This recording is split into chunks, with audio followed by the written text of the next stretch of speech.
Chronological Bible number for the Great Flood. About God on all different type of levels, the cosmological level, and of course the historical level. This is one of my favorite parts, because this is why I'm a Christian, because everything adds up perfectly. Quick study: the flood through other people's eyes, other religions.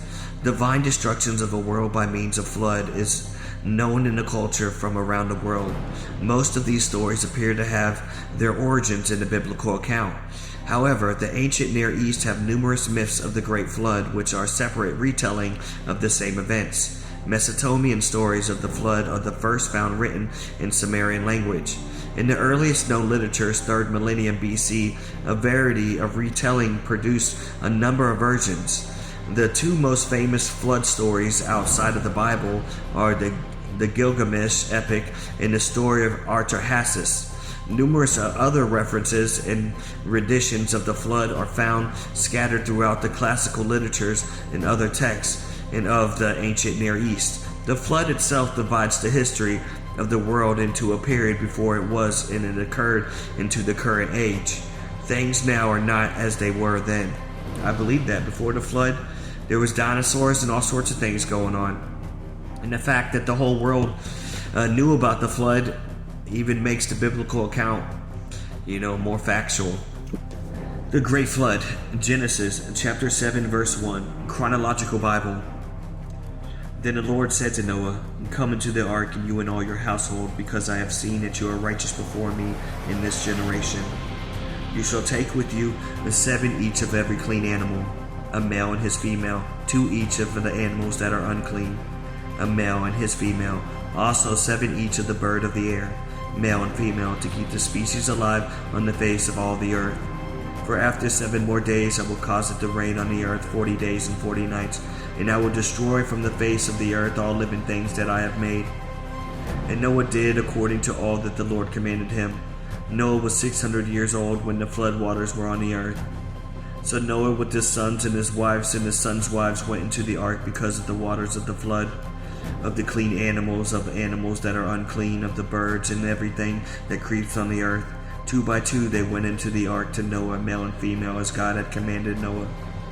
And it came to pass that after 7 days that the waters of the flood were on the earth, in the 600th year of Noah's life, in the 2nd month, in the 17th day of the month. And on that day all the fountains of the great deeps were broken up, and the windows of heavens were opened. And the rain was on the earth 40 days and 40 nights. And on that very same day Noah and Noah's sons, Shem, Ham, and Japheth, and Noah's wife and the 3 wives of his sons with them entered the ark. They and every beast after its kind, all cattle after their kinds, every creeping thing that creeps on the earth after its kind, every bird after its kind, every birds of every sort. And they went into the ark to Noah 2 by 2 of all flesh, in which is the breath of life. So those that entered, male and female of all flesh, went in as God had commanded him. And the Lord shut him in. Now the flood was on the earth 40 days. The waters increased and lifted up the ark, and it rose high above the earth. The waters prevailed and greatly increased on the earth, and the ark moved about on the surface of the waters, and the waters prevailed exceedingly on the earth. And all the high hills under the whole heavens were covered. The waters prevailed 15 cubits upwards, and the mountains were covered, and all the flesh died that moved on the earth, birds and cattle and beasts and every creeping thing that creeps on the earth, every man, all in whose nostril was the breath of spirit of life. All that was on the dry land died. So he destroyed all living things which were on the face of the ground, both man and cattle, creeping things and birds of the air, and they were destroyed from the earth. Only Noah and those who were with him in the ark remained alive, and the waters prevailed on the earth 150 days. Noah's deliverance, chapter 8 verse 1. Then God remembered Noah and every living thing and all the animals that were with him in the ark. And God made a wind to pass over the earth, and the waters subsided. The fountains of the deeps and the windows of heavens were also stopped, and the rain from heaven was restrained. And the waters receded continuously from the earth.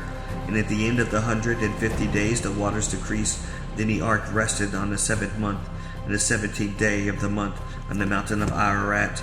And The waters decreased continuously until the 10th month, and on the 10th month and on the first day of the month, the tops of the mountains were seen.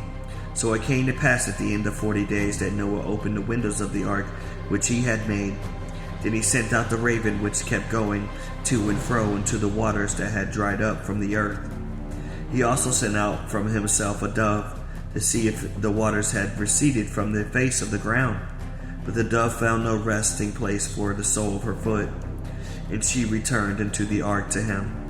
For the waters were on the face of the whole earth. So he put out his hand and took her and drew her into the ark to himself. And he waited yet another 7 days, and again he sent the dove from the ark. Then the dove came to him in the evenings, and behold, a freshly plucked olive leaf was in her mouth. And Noah knew that the waters were receded from the earth. So he waited yet another 7 days and sent out a dove, which did not return again to him any more. And it came to pass in the 601st year, in the first month, in the first day of the month, that the waters were dried up from the earth. And Noah removed the covering of the ark, and looked, and indeed the surface of the ground was dried. In the second month, in the 27th day of the month, the earth was dried. Then God spoke to Noah, saying, Go out of the ark, you and your wife and your sons' wives with you. Bring out with you every living thing of all the flesh that is with you, birds and cattle, every creeping thing that creeps on the earth, so that they may abound on the earth, and be fruitful and multiply on the earth. So Noah went out, and his sons and his wives and his sons' wives with him. Every animal, every creeping thing, every bird, and whatsoever creeps on the earth, according to their families, went out to the ark. And God's covenant with creation, chapter 8, verse 20. Then Noah built an altar to the Lord, and took of every clean animal, and of every clean bird, and offered a burnt offering on the altar. And the Lord smelled a soothing aroma. And then the Lord said in his heart, I will never again curse the ground for man's sake, although the imagination of man's heart is evil from his youth, nor will I again destroy every living thing as I have done. While the earth remains, seed time and harvest, cold and heat, winter and summer, and day and night shall not cease. Quick study. When the bird does not return. Both similarities and difference exist between the biblical flood story in Genesis 6:9 and the Mesopotamian flood legend known as Gilgamesh epic. Among the similarities are the birds, doves, ravens, sparrows, that are sent out to determine if the flood waters have receded. Although the Gilgamesh flood story appears already in the mid-3rd millennium Sumerian stories, the epic account most widely known comes from the library of the Assyrian king Ashurbanipal. The story of the related by the flood survivor Utpachika in the edge of the world, where Gilgamesh, king of Uruk, around 2600 BC, had sought him to discover how to become immortal. There is no reason given in this account for the decision by the council of the gods to destroy the earth. However, Ea, the god's wisdom, realizing that destruction was a mistake, warns us, because the next time it's going to be fire.